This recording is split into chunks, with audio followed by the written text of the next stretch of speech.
Alors Sarah Knafo a partagé un tableau où on pourrait voir toutes les économies qu'on pourrait faire avec les dépenses publiques. On va se focaliser principalement sur cette partie-là, les 80 milliards. Alors déjà, elle nous dit que réserver les prestations sociales non contributives, c'est très important, hein. Ça veut dire en gros, tu n'as pas payé d'impôts pour ça.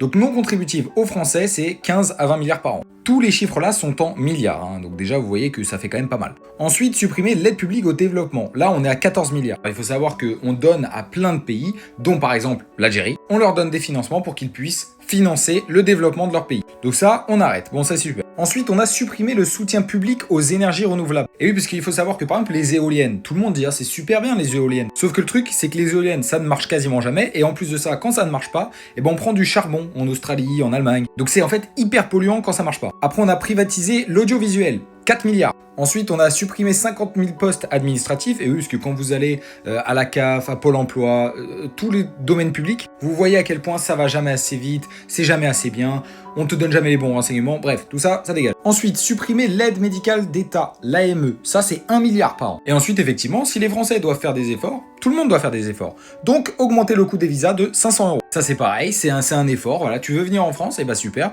Et il faut payer un peu plus, c'est comme ça. Ensuite, interdire l'hébergement d'urgence aux étrangers en situation irrégulière. C'est normal, il y a des Français qui sont en France et qui dorment dehors. Je ne vois pas pourquoi l'hébergement d'urgence devrait être donné aux étrangers qui sont en plus en situation irrégulière.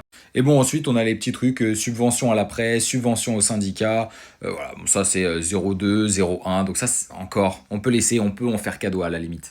On arrive du coup avec un total de 80 milliards. Et oui, donc quand on dit il faut que les Français travaillent plus et fassent des efforts, c'est faux. C'est faux. Faut juste arrêter de dépenser.